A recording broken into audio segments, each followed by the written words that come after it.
It's time. Hello. Danny Kruger, new Conservative MP for Devizes. Good to see you. Hello there. You're our backbencher of the week. Congratulations, Thank Danny. you.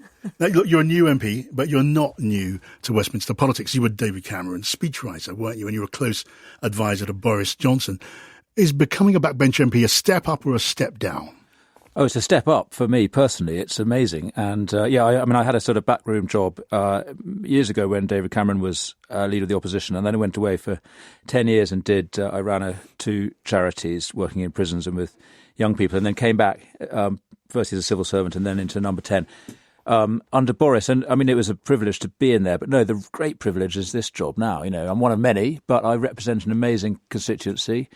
And I have a huge responsibility both as a backbencher representing them and as a member of this new Conservative majority we have. Yeah. Do you still get any calls from Downing Street for advice, or with Boris Johnson are you either in or out in the cold? No. I mean, I'm a backbencher now. I don't want to be trying to have one foot in number 10 anymore. I've got a job to do for Devizes. Oh, fair enough. What got you into politics? Made you want to do it? It's a good question. I was interested in it as a student, and I worked briefly in a think tank. But to be honest, I've always had these two careers. I'm basically interested in what makes communities strong and how we make places thrive and flourish. And I've worked both trying to think about that at a national level and also on the ground. And I just think we have an amazing chance and a responsibility now to try and fix our quite broken systems in lots of ways that they're responsible for many of the social challenges we have. It's not all about politics, there is my point. I worked for Cameron. The big society, I think, was the best idea anyone's had, except Brexit, in recent times. And that agenda around stronger communities and how the government can help places look after themselves better is my priority. OK, Danny, work with me here. I'm just going to ask you now a few very quick questions and invite you to give me some very quick and wholly truthful answers. You might even find there's some therapeutic value in joining in this exercise. I like to think so anyway. Go on then. Who, Danny, is your all-time political hero? Fact or fiction, anywhere in the world? Edmund Burke, Irish-British politician in the 18th century. In a word, why? He stood for this idea about communities and the importance of place and relationship between people at a local level. All-time villain? Oh, goodness, the 20th century gives enough. Pol Pot? Pol Pot, the Cambodian murderous leader, clear choice.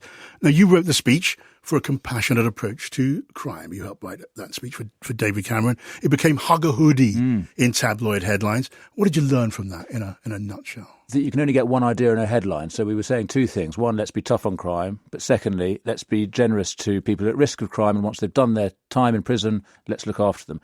Of course, that was the only message that got into the headline. Yeah. What would you identify as your greatest failure?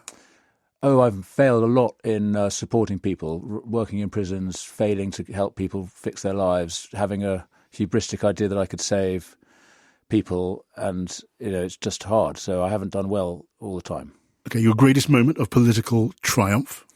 Oh, winning the election in Devizes with a 23,000 majority, which, of course, has nothing to do with me, really. I was just the Tory candidate. But what about greatest moment in life of triumph? Oh, well, the opposite to what I said about my failures. I mean, there are times when I've seen real change happen because of the work that I and colleagues have done working in prisons and with young people in particular. I think of people who are on a better road now because of what our organisation did. So, I'm proud of that. Your mum is Prue Leith, the great Prue Leith. When you were there, she was in the kitchen, whipping stuff up for the family. What did you do in the kitchen? I packed the dishwasher and sort of skived off washing the dishes. So my sister had to do that.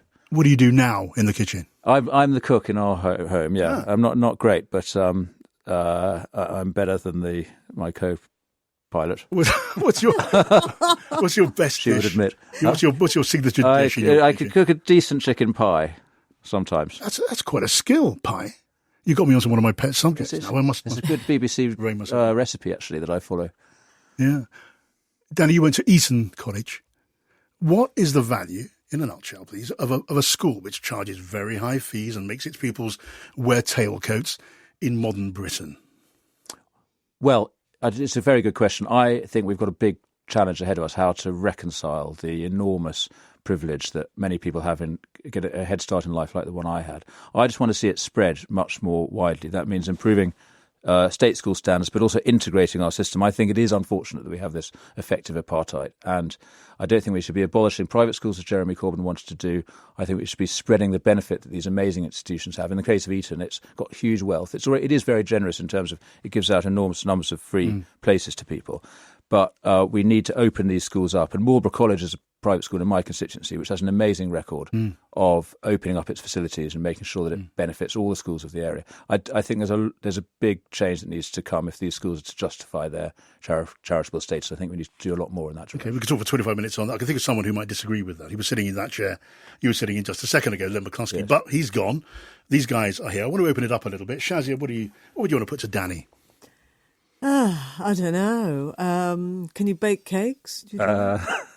And what did you mean by co-pilot? I've never heard that phrase. Okay, that's my wife Emma, who will be listening. I fear. Yes, no. So, why didn't you just call her your wife? I don't know. I was trying not to, trying to keep it up, not I've never trying heard to that personalise before.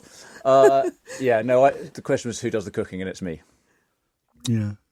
Yes, but I just wondered. I never heard the phrase co-pilot. No, nor have I. I just made it up on the spur of the moment. Tom. You're welcome to use it.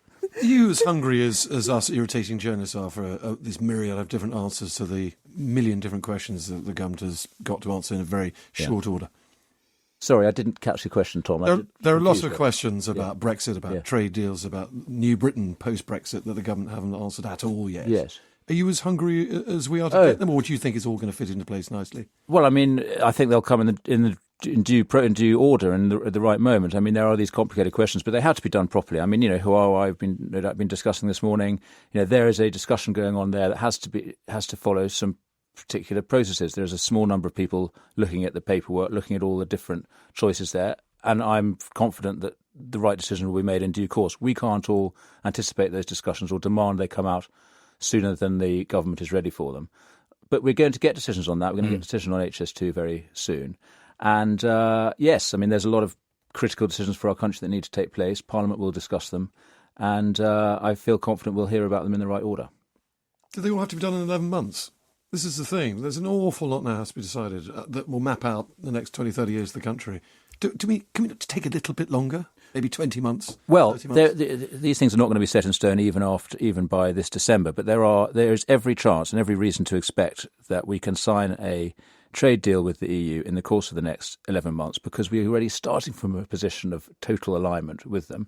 And it's a question of how much of that can be continued and what divergence is appropriate. So I think we have every chance to do that. After that, there will no doubt be further iterations of our relationship, and there will be lots more to discuss as history unfolds in the years to come. But yes, we can definitely do a trade deal this year. Okay, we've got to wrap it up here. Again, I wish I could go on, but I can't. Thanks for coming in, Danny.